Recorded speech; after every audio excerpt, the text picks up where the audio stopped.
What's going on, everybody? Welcome back to the TMF Podcast, Tough Motherfucker Apparel with Lauren. Today, I have a guest here who is going to talk to us about direct-to-garment solutions to pre-treat, printing, some other parts of the industry. He was recommended to me by Anthony Creek. His website is legitprint.net. We are going to bring him on, and we're going to talk about what he's doing, what he saw a little gap in the industry for, and how he's decided to solve it.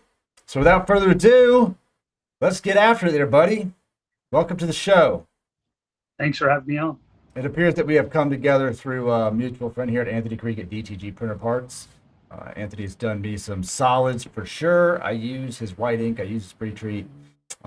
He's helped me through some other stuff. With the 3880s and the Epson line, for sure. He's a busy guy. He gets a lot of heat, but he's a good guy. It's a good guy to have in your corner, for sure. It's a hard worker. So tell people about yourself. Oh no, we've frozen you. We lost signal there, but it's all good. Tell people who you are, where you come from, what you do, how you got into this mess. Sure. So my name's Nick. I own a company called Legit Decisions Printing. Kind of got into it just because I had some friends who did printing and looking for an extra way to make some money, honestly. Once I got into the business, initially just doing my research, I found that there was issues with the process. So just the way I am is I've always been that guy to try to make things better. So I got to work trying to build a few things and figure out how to make it easier for myself to print quality garments without having the pre-treatment issues. Okay. I've been doing DTG for about 2 years now. I never really had a huge issue with pre-treat, and I was just doing Wagner, but I have an extensive automotive paint background. So for me to use a spray gun was like, that's no brainer for me. As well. So that was an easy transition for me.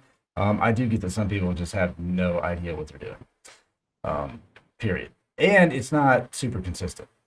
But the only issues that I really ever ran into myself was gray shirts, obviously box, and sometimes white shirts would just burn. They just burn the crap out of a white t-shirt. Those were my biggest hurdles with doing pre-treats on direct-to-garment. What method do you typically use to pre-treat your shirts? Are you doing by hand or use a machine? I do them by hand. I still use Wagner to this day. Yeah. So that's to say I've painted cars for about 20 years, so I'm familiar with that. But I think a lot of people don't have that understanding of the overlap and how heavy and whatnot you can get it on. So that's where the machines come into play. Yeah, I can see that. Yeah, but man, they're expensive just to shoot that shit on a shirt. Yeah, It's so expensive. But so my thing too, say even you have it down spraying, say you get a run of, just say you have 50 shirts that are front and back, you're having to pre-treat, sit there and do your hover press, then press it, because if you press it too quick or too hot, you get crystallization or the box. Yep. Then you print your front image, and then you're repeating the process again. Right. So just one shirt, the amount of time it can take you to do that one shirt print. Right. Yeah. So that's where I started thinking, okay, what's a better way to do this? And so that's where I came up with submerging the shirts. Because the issue you have with your pre-treat machines, or like you doing it with the Wagner, is you can put too much on the shirt. You're trying to soak it and get enough in there, but you're also just hammering the top of it down with it. And then your heating process to cure it can be too much as well. So by putting them in the wash, the pre-treat is diluted, and it allows it to agitate through a simple cycle, so that the shirt will only absorb exactly what it needs. It's not being forced onto it and then pulled real quick. So it absorbs exactly as much as the shirt will take, and then spins dry. You just toss it in the dryer, and then it's done. So after I'll pre-treat mine in loads and fold them up, put them on my shelf till I'm ready to go, till I get an order to print shirts. just give it a pre-press for wrinkles and throw it on the printer. It's ready to go. Okay. So you're making your own RTPs over there. Yeah.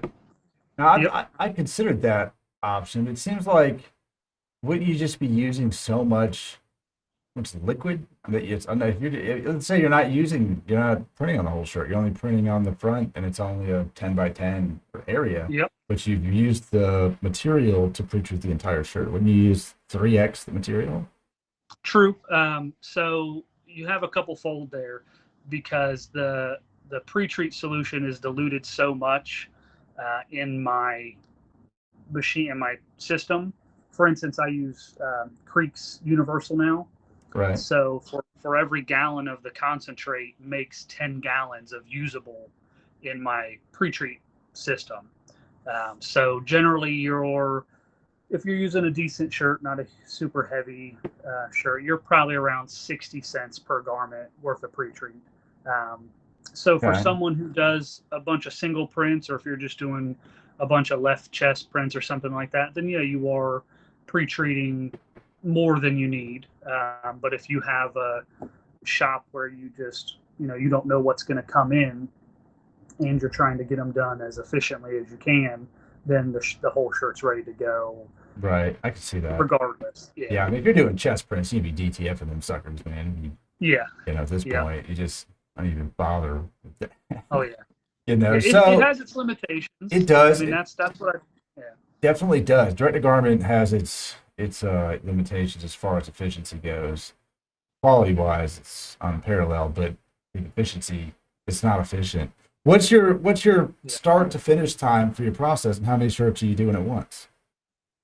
So I offer two models. I have the standard model, and then I offer an XL model as well. So for the standard model, you can do 20 T-shirts at a time, and the load takes about 15 minutes. And then your real hang-up is the dryer. A typical dryer cycle is about 50 minutes. Right. But the big thing with that is, I would say, if you put them side to side, the time to run through a speed treater versus through my system, you might beat it on a speed treater, but you don't have to be physically present while you're running my cycle. You can throw it in there and then go do something else, whereas you have to be there, man hours to actually run it through the speed treater. So I would say you'd be surprised at how little pre-treat it actually uses, because it is a closed system. It recycles it all back into the tank. Obviously, you're going to use a little bit more than if you were using a speed treater, but the consistency is the biggest thing. You don't have clogged nozzles on a speed treater. You don't have I missed a pass, or I cured it too much or not enough. It's 100% consistent every time. Right. Yeah, I could see that for people who are really cranking out shirts. It would be the most efficient way. I mean, I see some people that were buying those RTP shirts and just, to me, that's like super limiting to buy an RTP shirt, just because you got to pick whatever they got. Yeah. It's not the client's decision now. It's just like, well, it's not what I want for my brand, but that's RTP. That's what I can get. Yeah, it's what I can get my hands on, and who knows what that shirt is. Honestly, it could be anything. So that you're relying on someone else too at that point. Yeah. Because I had thought about that as well. You don't know if somebody had a bad day or ran the machine incorrectly, and it doesn't matter if they refund you for your shirt order. You still have a client who's waiting on shirts to get out. Right. So maybe that's the control freak in me, but I like to have a handle on as many processes as I can, so I know that they're done right. And that's like a huge part of we'll call it garment decorating business that has exploded recently. It seems to me like it's pretty recent, where through TikTok and through whatever YouTube, everyone now can print T-shirts at home. Sure. Oh yeah. Or so they think. And through DTF, dude, the DTF people are on another level, because they need prints. I have 50 orders. I need them overnighted. You're like, why do you need to overnight anything? What are you doing?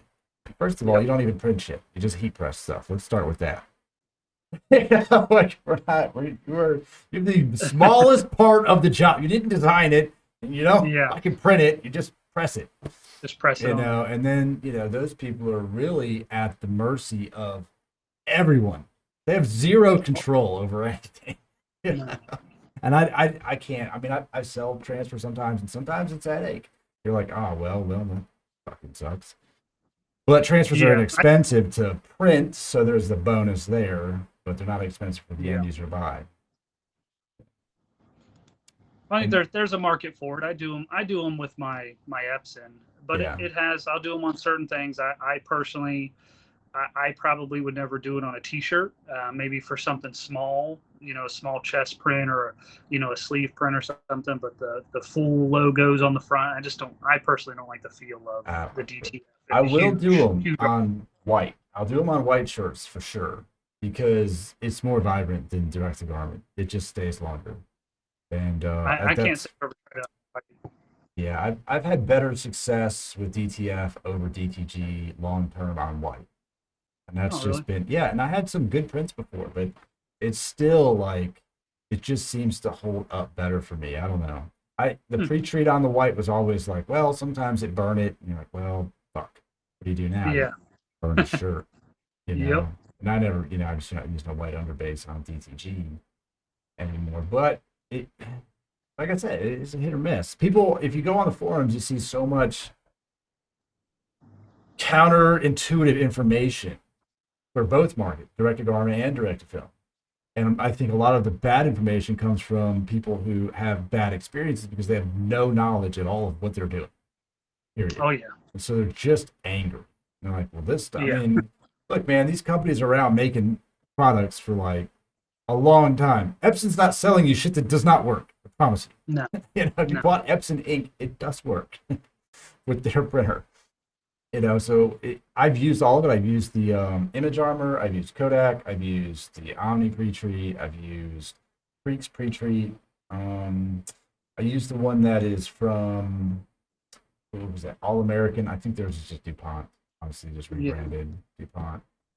I've used all of it at one point in time, and I've probably used almost all the inks at one point in time. And I stick with Anthony's. I've just had the best results, vibrancy for hybrid stuff with his pre-treat, the new Gen 2 Universal pre-treat. I mean, the white ink just pops off of it. Oh yeah. No, Yeah. It works really well. yeah, it works extremely well. And his hybrid ink works great for DTF and direct to garment. Hmm. You know, and I was using his ink before and trying to do both, and it wouldn't. I was having some opacity issues on direct to film, and then I was using Leonard Chris's Big Boy inks white, and it was fine. And then I went to print on shirts, and then I don't know if you know, he's just ordering it from overseas too. So Yeah. it comes in, and next thing I know, I'm doing like 4 passes of white to get on a freaking t-shirt. I'm like, this isn't ideal. So Anthony and I forked over the more money to buy his hybrid ink, and it has worked phenomenally. The white ink, Huh. it's just great all around. It's well worth it if you're doing both for sure. Yeah. But the pre-treat, you know, part of it, people using a Wagner, they don't understand how to use a spray gun, or you know, I saw that little Viper thing come out. What was that? It was like $2,000 or something, or $1,500, and I just gandered at it, and they were like, you know, try it for free and shit, and I was like, I don't mean, it really was money to pay for it, and then maybe get a discount or something. But Sure. I look at it and I was like, just don't. The painter in me is like, it's so unnecessary, you know. It just seems so unnecessary. But I do get if you got to pre-treat a bunch of stuff, it takes too long. Oh yeah. It honestly takes way too long to do it. Yep. I think that's where I told you when I messaged you a little bit. You know, I don't think any of them are. Nothing is a one size fits all, and that's where you know I try to be honest with people. Me personally, I love my system. It's not for everybody. It's not for every setup. I still think a Wagner or a speed treater has its place, but I think that's where a lot of companies kind of get away, where they try to pretend like their product is it's just the best thing since sliced bread, and it's all you'll ever need, And there's just different situations that you could use different things for. Right. So you print on the Epson platform with the F2100. Is that what you got Yeah. over there? Yep. I see Epson Platinums on there. And that does seem to be kind of a workhorse. And now I'm looking at your website here, and I'm going to pull it up. Let's pop this thing up here. switch it out for website. All right, we're gonna go down here to DTG shop. We're gonna hit transfer so we can see here. We can pull up a picture of what you got. So this is your pre-treat system here with the washer. So this is like a standalone ordeal, right? Yep. Complete setup. Ship it to you out a cold water hookup on your washer. So are you ideally putting this somewhere near your washer? Is that the main goal, or you just need fresh water input? No, you don't need any water. So I make the tank part of it itself, and then I tell you which machine to get. Okay. So it's its own unit, doesn't need any water hookup or anything like that. You just need space, just a 110 plug to hook it up, and that's it. Okay. This just came to mind looking at this. This is maybe similar to where you got the idea of that machine, but there is a small washer that you can sit on top of a toilet. Seen that thing? You know what I'm talking about? Yeah, for like an apartment type deal. Yeah. I'm like, Yeah. man, that seems like for space wise, like, because like for instance, in this photo here, I wouldn't have room in my laundry room to even put that thing in there. Yeah, see, that's the XL. I hadn't Okay. had a chance to do a full shoot with it, but I wanted to put it next to a full size washer to show the size. I gotcha. So Okay. that one will do 30 to 40 shirts at a time. That's more for if you have a big shop and you're pumping out some numbers. All right. So for this other one here, the little smaller one, you need your system here plus this thing. Yeah. Correct. Yep. Okay. So plus a little mini washer of some sort. Yep. Is it specific to certain models that use this? It is. I said whenever you purchase the package, I give you the link to where to get that washer from. Okay. And that's, I guess, most likely a plumbing situation, I take it. That's just so that it plug and play to you. Correct. Okay. That makes sense. Yeah. I don't know. Looking at that, I'm like, man, is he something small? Oh, I saw it like, and I was like, why is this is a crazy thing to me that this exists, but I appreciate it. And I want to say it even has a washer that goes with the damn thing. Yep. Apartment washer dryer. You know, like, man, that would fit in someone's shop pretty easily. Easy hookup, plug into that thing. So what are some common things that you run across in the direct to garment industry that are headaches that you could help people solve? Ooh, I don't know. I would say probably the biggest thing I've come across, and even with myself when I started out, was um, that it's like you said, you see the people that their posts are kind of angry or they're having issues, and the misconception that it's number one, that it's a turn it on and go and just print whenever you want. It's just going to magically work. There's no maintenance, or you got to follow certain guidelines to make sure that it works correctly. I think that's the biggest thing, and I've fallen into that. I've had to replace print heads before from not doing it correct when I started, and just thinking that you buy this $20,000 machine and all of a sudden it's just going to work every day no matter what you do, and not doing your research to make sure that you're taking care of it like you need. Right. I think that's where a lot of people get into it. I knew someone personally that did the same thing, kind of had the idea they were going to start a business and buy this printer, and once they got it they realized the headache of setting it up and maintaining it and all that, which really isn't tough as long as you stay ahead of it. Yeah, it's not difficult. If here's where I fell into the slight DTG trap, because I bought originally an Omni PreTreat was my first printer, and I set it up and I was printing before I even talked to Omni at that point. I was just like, man, the fucking printer, like Yeah, whatever. do it. I went Sure. through their videos and I primed the ink and all that stuff, and I hooked it up to Cathari and I opened stuff up and I was printing with it. But I will say that when you look at the printers that are available, like the F2100 or the FreeJet or the Ricoh, the big fancy looking machine that's heavy as balls and it's intimidating. But at the Yeah. core of it, it's just an Epson printer, And once you understand that, and you're like, okay, well, this is really just a R1800 or R2400 and R3000, whatever they stuck in the thing. Yeah. And you understand that's the basis of it, and everything else is just allowing it to work together. It's a CNC bed with a printer attached to it, Yeah. and the RIP software is telling the printer what to do. And once you understand that, then you get, first of all, frustrated. You pay $20,000 for that thing, and then you realize where you go wrong, and where people end up having most of their problems that I found is honestly user error. Head strikes or user error. I mean, look, how many times did I take a free jet, put on a platen, put it down there, and didn't realize that I had like a little bit of fabric tucked under the corner of the platen. It's not fucking flat, and bam, I walk away. I come back. I'm like, oh, because it's just all over the shirt, and not even understanding that what happens when the head strikes anything. Why is it so detrimental to, like, all right, it was printing fine, and now it doesn't print any ink? Like, what?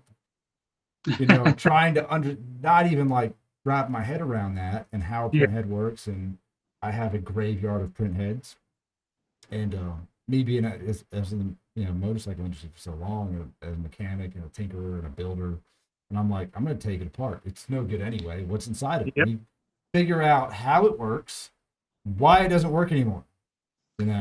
After waterfalling it and it comes out the other end, why did that happen? How come no one can fix this? I don't understand. Someone made it, fix it. They don't fix it. It's like all the makers are like, we made it, we're done.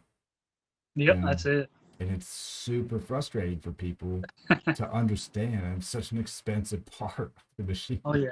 It's good. I mean, it's good though, because I had the same issues, frying the print head and then frying the fuse on the main board. And I'm the same way. I'm like, well, I'm taking this apart, so it sucks to do those things, but it's great when you get into it and learn exactly how all of it actually works. And then you understand it's complex, but simple at the same time. Yeah, it is. The printers, when you look at like what they come out of, you just get like a regular printer, right? You buy like a 3880 or an L1800 or something, right? From the store, you just plug it in and it just usually just prints, right? I mean, they just work. Yeah. And then you're like, hey, you know what you should do with that? And Epson's like, you shouldn't do that. And you're like, yeah, we're going to do that. And then you're like, it doesn't work. This thing's a piece of junk. And they're like, it's not what it's supposed to be. Yeah. And so you're really butthurt that it's not putting through this super freaking pours of heavy ass ink doesn't want to be in it. And it's upset. It's angry. And you're like, well, this is garbage. And it's super frustrating. I cannot tell you how many days where I'm like, I got 4 shirts to print. And like 8 hours later, I'm like still not printing a shirt. Oh yeah. Yep, I've been there, man. You just want to throw the thing out the window. Oh yeah. I mean, my free jet's still a paperweight. It's sitting over there. I haven't printed on it in 10 months. It does not work. Yeah, I got a buddy who has one of the early Anajets, and it was the same way. If you didn't flush the lines every time you used it and stuff, so it's a paperweight. It's been a paperweight for years. Yeah. I mean, mine, unfortunately, because of the way that they go together, there's no fail safes. Like, all right, well, you plug that in. All right, well, now nothing works. You're like, well, what's the problem? I don't know. Everything's the problem. Yep. You need one of all of it. And then you put that in there, and then that shit doesn't work. And you're like, well, now what's the problem? Yeah, oh yeah. Well, you need another one. Sub power board. Like, why is there not a replaceable fuse? Why can't I just? You can replace it. Find something that has the damn thing that's soldered in there. But that's it's not made to break. It's not made to break, and people are really good at breaking them. Oh yeah, they're phenomenal at it. That's what the boards are full of. Yeah. Full. I mean, dude, you can just find me those fuses, and I will solder them things up all day because they're a freaking gold mine out there. Oh yeah. Yep. They're out there somewhere. They're in the board, so it exists. Oh yeah. I just gotta find it, and then start my little side hobby of fixing them. That's it. Yep. You'd stay busy. You would stay. Hey man, look, honestly, any like iPhone repair store could fix them fuckers. They're out there fixing iPhones. So in the direct to garment issue, what's your go-to inks that you're running with this? Are you using Creek's inks? Are you using something else? Since you got right now I'm doing Creek. I'm kind of like you. I tried some things out because being, I'm from automotive industry as well. So I tried Kodak before. I've used the Epson, obviously. I went to the 3070 bags to do refills with because it's a lot more cost effective. And then after hooking up with Creek and he sent me some, I use his bulk ink, the F-Series ink. And it's great because I said, I see, and I know I could probably be a little bit more picky with things, and maybe I'm just lucky where I have my, shop set up. I see people with their post about, my temperature is this and my humidity is this inside my room, and I don't have any of that. I just, I'm like, I have no idea what my humidity is in here, And I could tell, I know with like the Kodak, I'm sure that was part of the problem. That, and it's just, I mean, it's cheap ink. It clogs. Yeah. If you let it sit for a day and not run, it clogs. But I've been running the Creek for a little while now, and I've made it a rule of thumb that if I'm not printing every day, I'll still turn on my printer at least every other day, let it run through its cycle, just so it's moving. But I mean, I turn it on and it's a perfect nozzle check every time. So I've had great luck with it, so that's what I'll stick with. Yeah, I've had good luck with it. I'm using a 3880 base direct-to-garment printer, a Chinese model. Like my free jet went down, and I had like 60 shirts to print over that were like Amazon, Etsy sales over Thanksgiving weekend. My printer decides we're just gonna fry this board. And I was like, "Are you?" And I didn't know what to do. I found a guy locally that was selling a direct-to-garment machine. He didn't know anything about it. He bought it new, printed like only on white shirts. He didn't figure out the white ink portion of it. He didn't know anything about it really. And I went down. I gave him like $4,500, and I loaded it up. And I was like, "Well, I don't know anything about it either, but I'll figure it out." And so it did. It took me a good bit of trial and error to get it up and going, and it's a workhorse. And then I realized, well, it's just a 3880, and then I ordered a head on it, ordered a board on it, but it's super easy to work on, so that was a plus. Yeah. And it's been just an absolute workhorse for me. And I went through all the inks. I mean, I tried that image. At one point in time, my free jet laid down too much white. That's like, for people out there, it's like an amazing problem to have. Yeah. Like, it literally was like water pooled up on a shirt. Oh, wow. Unheard of. And so I switched to the Image Armor ink that was like the 30-second air dry time on white, because I'm like, oh, this is a problem. With that shit, you don't want to use that. It'll clog up your head pretty quick. Oh, yeah. If you're not using it. But I haven't had any problems with his whites really clogging up sometimes. You run it. And I even did a video there showing people that forget, like if you leave your, like I have a dedicated laptop that just sits on all the time, hooked up to my printer. And I usually leave the printer on all the time. And I run Google Remote Desktop to my phone. And if I'm just thinking about it, I'll just open it up and I'll go over there. And my head cleaning display is already up for my Epson. So I just click head clean. No matter where I'm at, it'll run a head clean on the printer. Oh, that's cool. So if you were going out of town and leave the printer on, and you're like, well, I don't know what to do. I'm going to be gone for a week. Well, just install that. And then every day in the morning, just go click head clean. That's smart. That's a lot of people don't. I never heard of that. So, how I came across it was just a circumstance. I stream like videos and stuff from my laptop to my Fire Stick through Kodi, and sometimes through UPnP connection, it won't. I have to come down and reset the connection in Kodi. Well, it wasn't a big deal at my old house because it was just like 2 rooms away. I just walk over. It's frustrating. I click it off, click it on. When I moved to the house I'm in now, my entire setup here is in the basement. My room is 2 floors up. And I'm like, dude, I am not walking 2 flights of fucking stairs to click that button. So I'm like, I'm going to remote desktops. It's got to be a way. And Google has a free app for your phone, a free desktop extension, and you can just open it up and you can do whatever you want from your phone. And then I thought, I'm just going to put that on my laptop over there and I'll just run head cleans. That's brilliant. Yeah. So that was a super useful one. And there's a couple comments on my video about that was like, yeah, I've been doing that for years. I'm like, that is genius. Yeah, I would never thought of that. Yeah, it works flawlessly, because I tried to find a program that would schedule head cleans, and I didn't have any luck with that. Yeah. That there's a need for that.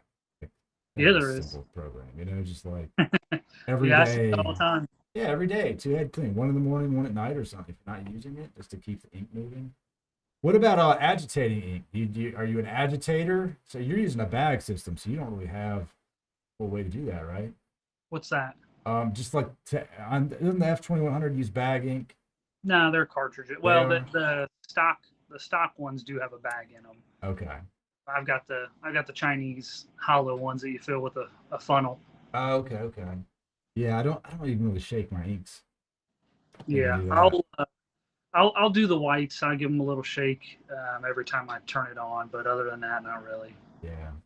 Yeah, I don't really mess with them too much. I think people could use because I see that question pop up a lot for white ink circulation system. That seems pointless to me. Yeah, Seems well, like I a think waste. that's I don't know how different ones are. You know, the Epson has it built in. I see it a lot with the DTF. Uh, People look for the agitators or a circulating. Yeah. Just get your little massage gun and just vibrate that fast. Yeah, yep. I mean, just vibrate it. It would work great. It would work great. So what else you got over there? What's your experience? How long you been doing DTG over there? I don't know, about a year and a half. Okay, not too Uh, long then. yeah, not long enough. I just said I've messed up enough stuff that I've met a lot of people and I learn really quickly. So I tell people all the time because I'll answer questions and stuff all the time on the boards, and it's not that I knew what I was doing. I just have messed up a lot. So I've learned from my mistakes. So I Yeah. try to pass that along to other people. I try to make content that is like that answers this. I mean, you can wake up every day and look at these forums and just bang your head against the wall. You're Oh like, yeah. the answer is simple. Like, well, why is my print streaky? One answer, buddy. One answer. It's no other answer. Just one. Yep. It's coming out. It's flat. No, it's not. It's not flat. Yeah. Like, yes, it is. It Okay. says it's not. Yeah. you know, there's that. Or I have a woman here, local, that I did some prints for. That brought me an L1800, and she's like, I've gotten no prints out of it. It was like spewing blue ink or something. And I'm Hmm. like, well, that's not what it. I mean, it doesn't do that. It cannot physically leak. It's not allowed to. But man, I'll tell you, I have unclogged some heads in my day. She's got a manifold that is not. It's got a channel that is straight blocked. I was like, No. I mean, I put everything through that fucker. I don't know what's in it, but it ain't coming Yeah. out. She's Yeah. gonna need a manifold. She's need a head. I mean, they're not that expensive for that printer. But the direct to garment thing. What would you give advice to people who want to get started with their own T-shirt brand? Would you advise them to get into the direct to garment business? Um, I don't know. I mean, either way, whether it's direct to garment or direct to film, I think it's a good business. I will say that the market is extremely flooded as far as businesses go because everybody and their brother sells t-shirts, whether they make quality shirts or not. That's beside the point. If you get on Facebook, you can everybody. There's probably all your neighbors probably sell t-shirts, but the big thing is you have to be able to hustle. I mean, that's really what it is. It doesn't matter. You can have the nicest shop, the nicest equipment, you can make the best prints, but why is anyone in the world going to buy a T-shirt from you if they don't know that you exist? So Great caveat to that. There's a guy I follow on TikTok, and I did a couple live videos with him as well. And is his T-shirt man Los, South California? He did a thing on there that was a T-shirt swap Friday. So he would have like whoever was on his live, other creators, other T-shirt entrepreneurs, they would link up, send each other one of their branded shirts, and then they'd open it up and do a review on the shirt and wear it and support each other.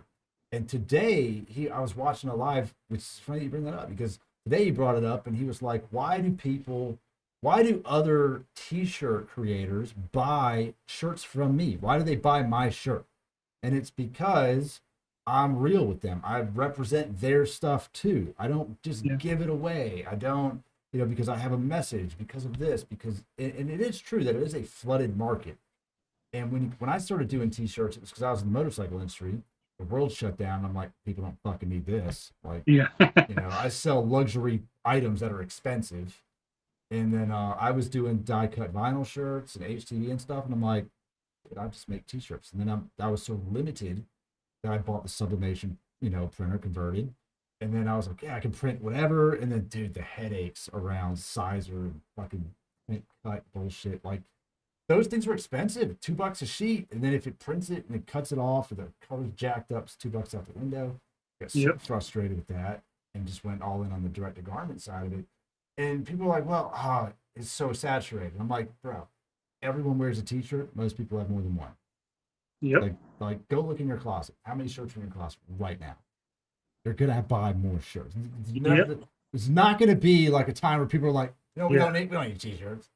That's the thing. That's why I got into it, man. There's a ton of business.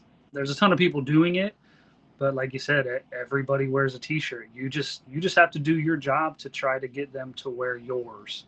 Yeah, That's really what it is. that is what it is. I'll put this. If anyone wants to get into the direct to garment part of it, where they are buying a printer and producing shirts, direct to garment is a retail model. Period. Mm-hmm. It is not a wholesale model. No. And people are like, well, how much if I order 50 shirts? You're like, dude, it's the same price. Mm-hmm. Well, why I get it cheaper somewhere else? It is the exact same job. Yeah. Regardless of how many you have, it takes me the exact same everything to do the job. So it's the equation of me going, well, you work for $25 an hour, so tomorrow can you work for $12.50? Because I have a lot of work for you if you'll work for $12.50. And you're like, That's true. I don't want to do that. Well, neither do we. And that's the direct to garment model. When you're pricing out your apparel, I feel like it should be $25, $30 range per shirt on a nice shirt. Don't use bullshit ass G200s or something. Yeah.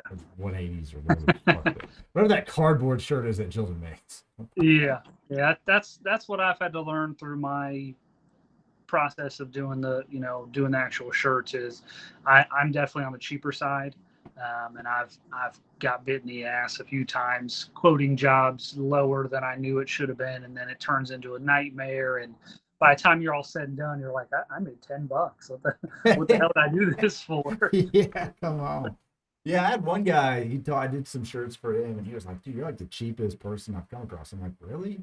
I mean, I was charging like $18 for a chest print and a decent sized back print, like a left chest. And he's like, "Oh yeah, everyone else was like way more." And I was like, "Well, that's not good." I mean, and he was like a friend of someone I knew, and I was like, "Well, it seems like okay, because if you're really doing it right, you're gonna make $18 to $20 a shirt. Like that should be your profit margin. And you want to make $100 an hour, you sell 5 shirts an hour. You want to make a couple $100 a day, it's not that difficult if you can sell 10, 15 shirts a day, which seems easy. It's not that easy. Yeah. Not that easy. It's a little more difficult. It's more difficult than that. Do you do are you only online, or do you have a storefront as well? Only online. I do have like some local stuff where people can just come, because I print from home now. When I first started, I had a motorcycle shop, and I had an office in there that I turned into my shirt room. So I printed out of there. But I have no desire to rent. I rented retail spaces and industrial places for like 15 fucking years or longer. I have no desire to go back into that.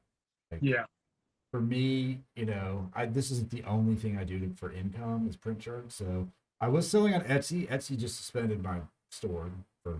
Oh, really? Yeah, and I've been on Etsy for a minute. I had like 60 something $1,000 worth of sales on Etsy.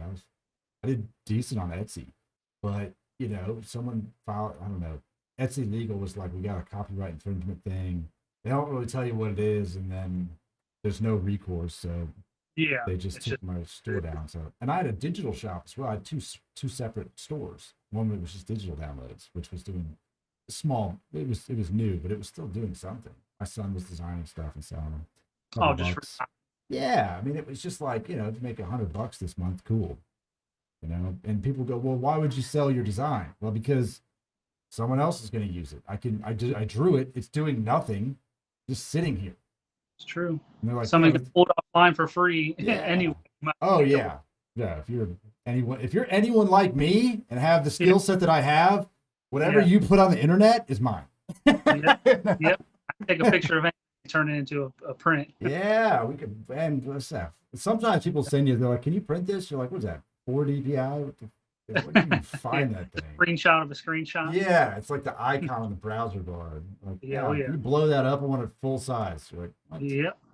No, I mean, I would redraw it from scratch. Oh, but I found that to be part of the thing. Selling online is there's Printful out there.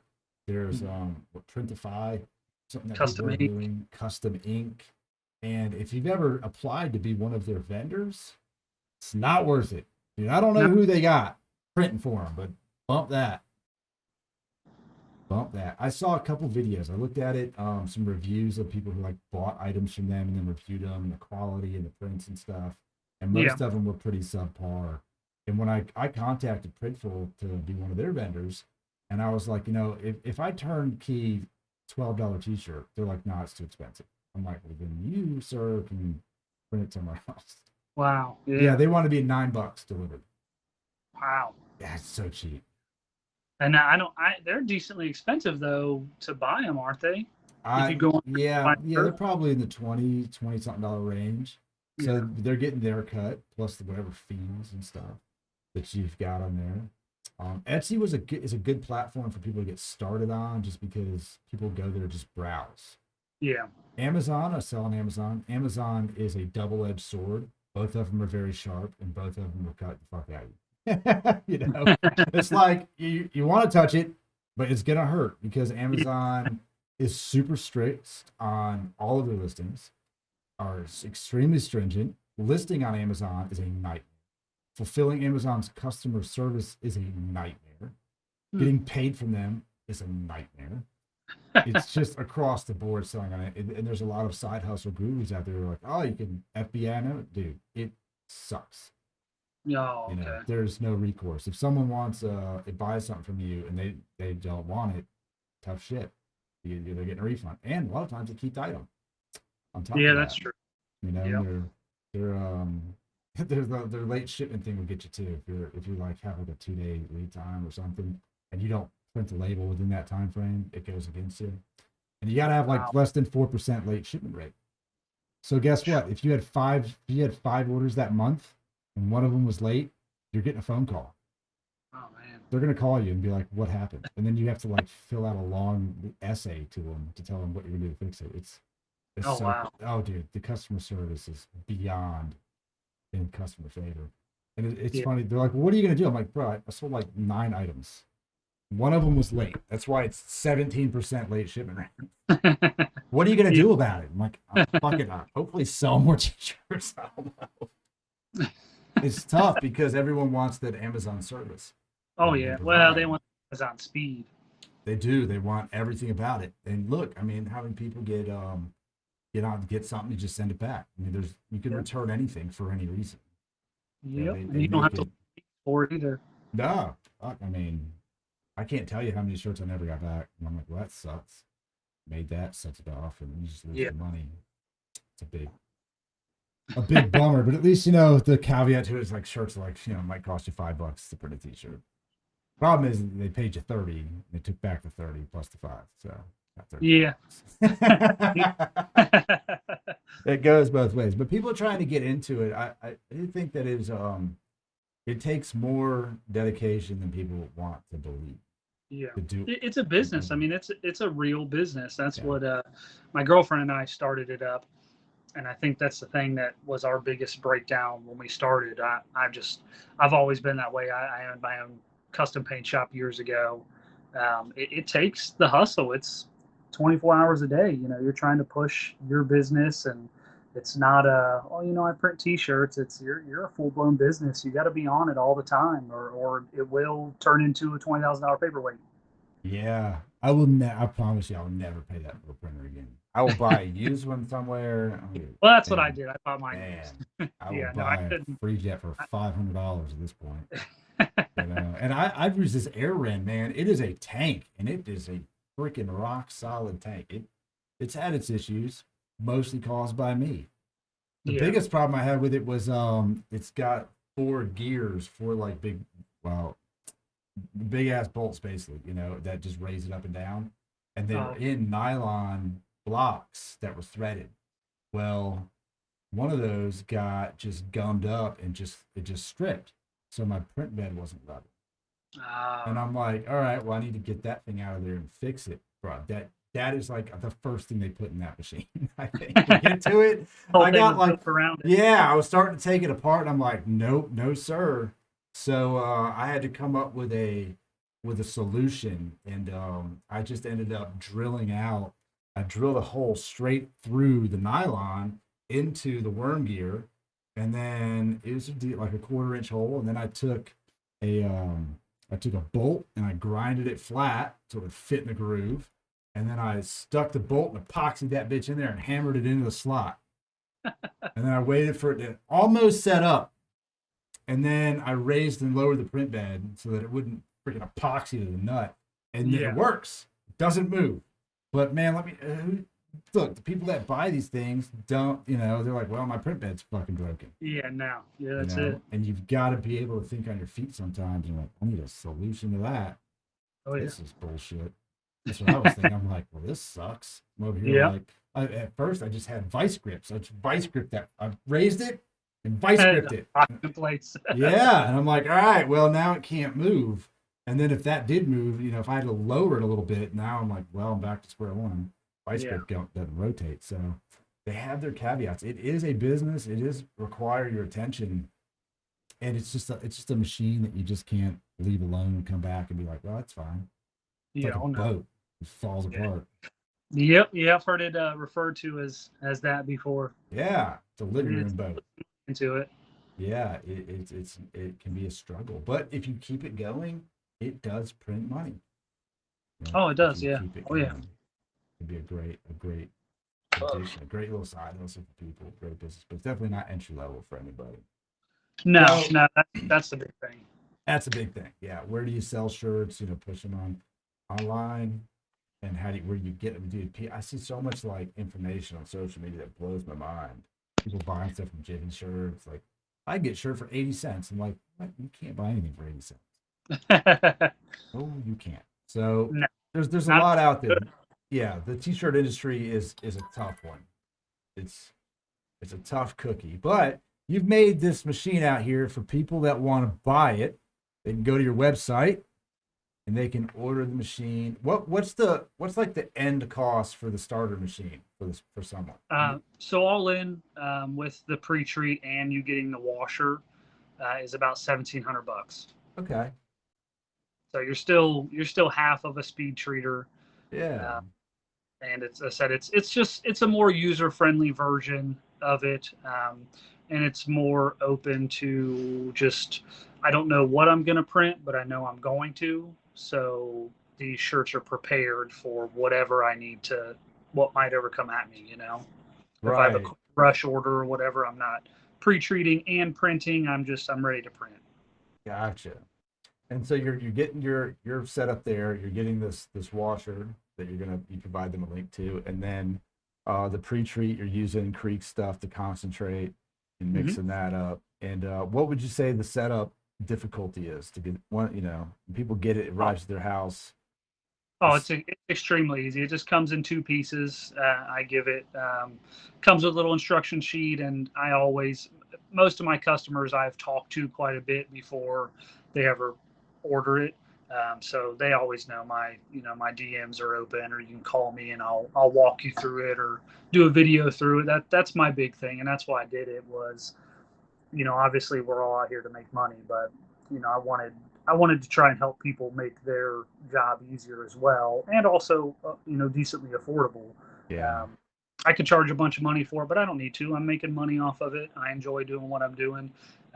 The same thing with my DTF oven that I make now as well. It's just got a DTF oven. Where's that at? Yeah. That seems like that would be the hotcake seller right there, man. Yeah, it's starting to pick up. It does pretty well. It's on there as well. It's on there. Let me see here. It's in the DTF shop. DTF shop. It was kind of the same thing when I got into doing the DTF. I was using my heat press, and that's a pain in the ass. Trying to babysit your heat press, and I personally just don't like having to change all my settings back and forth on my heat press. True. Doing that. But then it's the same thing to find a good size oven. They're not made for the guys doing the bigger prints, or they're just rebranded Chinese, or they're super expensive. So I tried to build one that's the right size and decent price. Let me pull that up so people can see that, because I think that would be pretty popular. I would think, man. That's like such a big question on there. And I even looked for stuff too. There it is, the legit oven, $549, 16 by 20 cure area.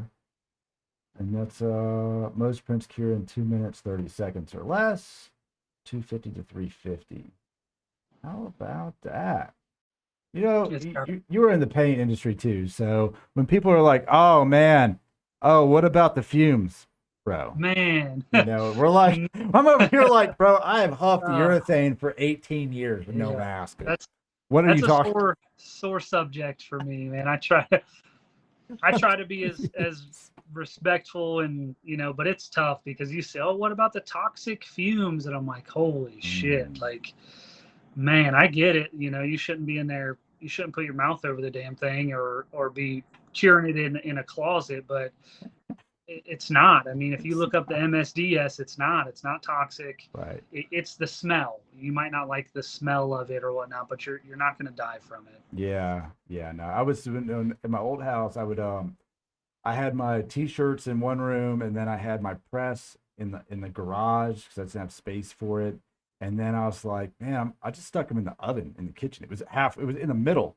I'm just Yeah. throwing them in the oven. They're like, you're curing stuff in the oven. I'm like, it doesn't. Man, it's fine. Yeah. You don't even smell it. Uh, It's cured in like 30 seconds. yeah.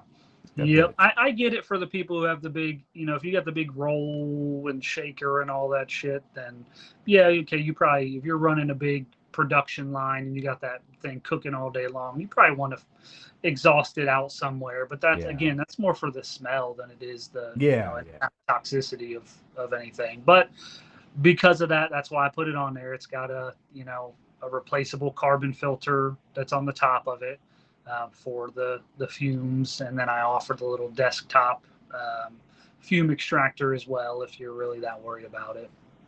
Just put your mask on. Get your COVID mask out. Stick it on. You should be Yeah, that's it, man. And that's the funny thing because if you look up the MSDS for any kind of PET films, it's really the inhalation of the dust that's the problem. It's not the curing; it's when you're powdering it, breathing in that fine dust. That's what's going to get you. Yeah. Breathe Nobody in that says glue. about that. Breathe Yeah. in the glue, baby. Yep. Man, I am 20 years strong. I got a strong immune system from the automotive world. Yeah. Oh You yeah. know, I licked COVID popsicles, man. They were delicious. Yeah. I was like, get in here. Welcome. Acetone and lacquer thinners, like, come on. Yeah. You know? Yeah. They don't want none of that. My lungs got jujitsu in them. They're like, let's go. I'm just fucking strangling whatever goes in them. Like, welcome to the shit show. I tell people. I never smoked or anything, but man, they're like, you need to wear a mask. I'm like, I am not sick. I'm good. But yeah, I would think that oven would be a pretty popular one because It's the starting to pick consumer up. thing, man. It's just getting the name out there. I just got the ad done for it not too long ago. Like I said, it's another one of those things, man. I built it for me, and just realized there's a market for it. I don't make a ton of money off of them. I build them all by hand. Oh wow. It's all solid aluminum. I got a powder coat oven and booth in my garage that I powder coat them all and everything. Oh, So all right, all right. You're doing all of it, man. You didn't leave the paint world behind. yeah, I now left it behind. I was like, bump doing any of that anymore. Like, you one don't day want I'm to do it? still doing it. No way. No No, way. I want to stay clean and not dirty. yeah, it's a filthy job. That's for damn sure. Yeah. Yeah. I was in the fiberglass world too. I made a lot of Oh, composites. oh yeah, So start to finish, mold making, production parts out of molds, plus paint. yeah. That's Bad. nasty. Oh man. Dude, people would walk into my building, they're like, how do you not like it smells so bad in here? I'm like, what does? Yeah, You yeah. know? You don't even you Like the don't even fiberglass. I'm like, notice it What are anymore. you talking about? I'm like covered head to toe in fucking fiberglass strands, Oh, yeah. resin on my suit. They're like, what are you talking about? It's smelling here. You know, Yep. I went through a lot of like 55 gallons a month of resin, so it was a lot. It was a good Man. bit for a little man, small man show. Oh, But yeah. yeah, I feel like you need to get it out there for sure. The oven, man, that's got to be the big one. But the pre-treater, that's got a good place in there Yeah, for it has. sure. And it's with like everything else. It has its place. It's not the answer for everyone, and I'll tell anyone that. But it is a great machine to have, and said it's half the cost of a speed treater. So This is true, and people are buying them things. yeah, They are, and they're plenty of them for sale that don't work. Oh yeah, yeah. That's what I see all the time. I've had arguments with the Equipment Zone guys before they booted me off their forum. Oh yeah, I mean, the shirt has to pass under it, or it has to pass over the shirt. It's Yeah, got overspray on it. You got to pre-treat both sides. Um, yeah, I mean, there's definitely, and if it clogs, you don't pay attention, or one side's thicker than the other. I mean, there's plenty of things that can and will go wrong oh yeah, with that entire setup. yep. That's with everything. With So if you're that's going to spray something out of something, it's going to go wrong. oh yeah, especially I mean, pre-treats like watered down glue essentially. That's exactly what it is. So, You shoot Elmer's glue out of a gun. yeah, that's all it is. So it's gonna clog shit up if you don't take care of Yeah. it. So I think what you got there, I think there's a good market for that. It's solid for the DTG people for sure. Yeah. It's just getting it out there where people can see it, Yeah, experience it, and cost effective wise. Like how many shirts do you have to do for it to make it worth your time? Right? yeah, yeah. I mean, the only I would say the only kind of downfall or difference with it is with if you have a speed treater or whatnot, you can run your tank empty. With that, you can't because it takes X amount of gallons to run a cycle. So it's not like you can just run the tank empty and fill it up. It has to stay around half full to run a cycle. But out of that, it comes with a 16-gallon tank. You can do probably, I don't know, 400 or 500 shirts out of that tank. Okay. So you definitely get your money's worth out of it. You're not throwing away pre-treat, that's for sure. Right. You're not throwing away pre-treat, and you're gaining back time. Yeah, which is super valuable. People underestimate the value of time. Oh yeah, time for me, consistency was my thing. Yeah. I don't have to stand there, and I know that no matter what, you can't not have a consistent pre-treat. The damn thing was soaking in it, Right. So you're not everywhere. blotchiness or things like that. It's fully pre-treated every time. And there's plenty of people out there, myself included, that have pre-treated shirt by hand, stuck it on the printer, printed on it, and then realized you were a half inch away from where it was supposed to be. Oh yeah. Like, Yep. There goes $3, $4. Like, well, all right. That's Oh yeah. now a scrap shirt. It's now a rag. Yeah, I gotta file those. Yeah, dude, I underestimated how big that pile would be when I started printing t-shirts. Oh yeah. I'm like, I'll probably have like 15 or 20 pounds Yeah. in each box. Yeah. We got freaking 200 shirts over there that are What's your efforts. go-to shirt? My go-to shirt currently is a Hanes 4890 or 4980. 4980. I don't know, I'm familiar with that. It's a Hanes TT. It's a 100% ring spun. I found the fit to be nice. It prints well. I printed when I first started. I printed next levels, and I printed Bella canvases, the 3001s and the 3600 next levels. Yeah. And then I like the American Apparel 2001 Ws. I really like the fit of them. They were a little thicker. Some of the complaints I got off next levels were the shirt's thin. You hold it up, you can see through it. Some people don't like that. They like a heavier feeling t-shirt, which isn't my brand, so it's okay. And then American Apparel through COVID, just like the availability disappeared. All of a sudden, they just were no longer available. For the ones that I was using. I couldn't get them through Alpha Broder. I couldn't get them through TSC Apparel, or now it's S&S. They were just gone. So I looked at the similar ones and I ordered them. And I did try the Jilden. Jilden has a G640 Easy. That is The new one? Yeah. It is a direct-to-garment print shirt. It's not pre-treated, but it's designed for that. It only comes in 4 colors. But if you're printing black a lot, then, it's a lightweight shirt. It did print well. It's cost-effective. It wasn't the cheapest shirt. It felt nice. It didn't feel like a shitty Jilden.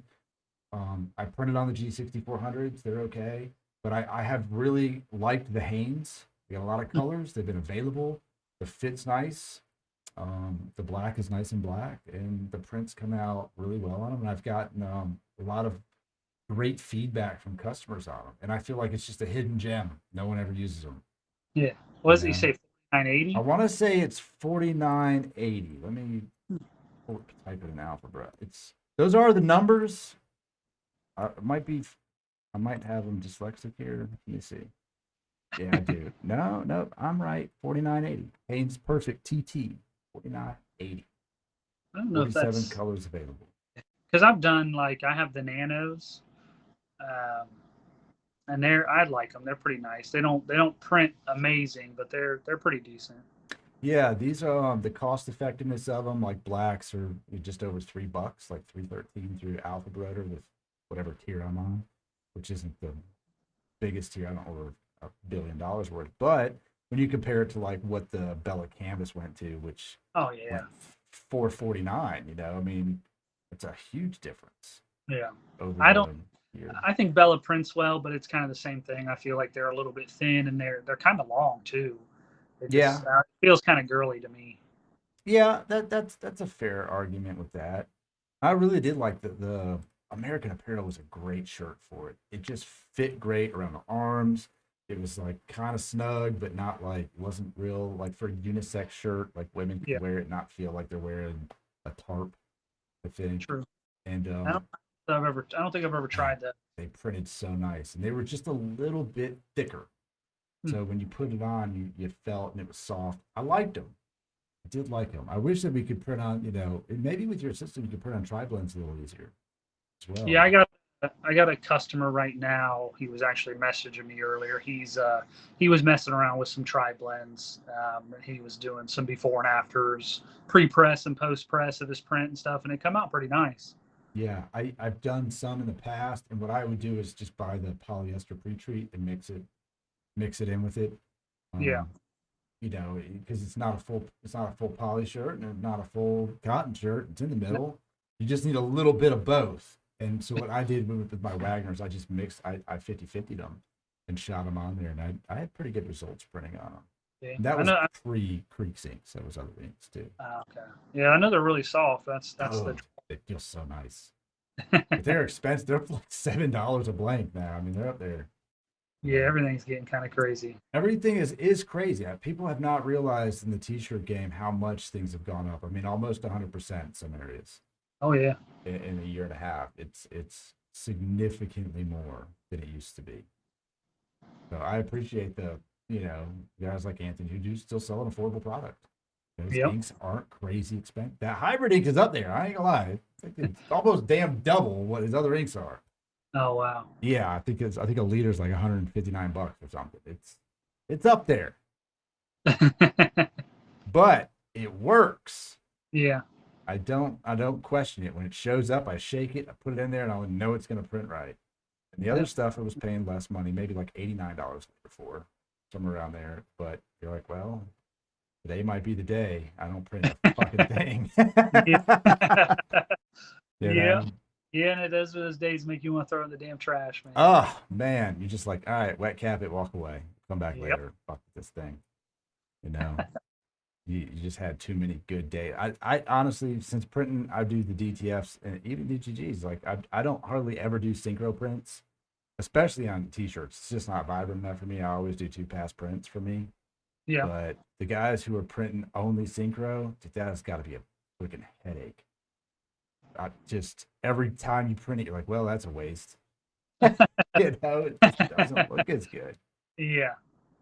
Doesn't. Yeah. It takes time to get it figured out, and also, I mean, to what you're trying to sell as well, because what's good to one person isn't good to others. So you got to find what Oh, you. that's a fact. Yeah. Because I've seen some good prints and people, oh, this is horrible, and it just depends on what you're trying to sell, really. Yeah, no, that's true. There's a place local to me that is now big into DTF. They sell a ton of vinyl, a ton of the HTV stuff. They were doing solvent print transfers. They had a few roll-ins, and they will pre-print a bunch and sell it.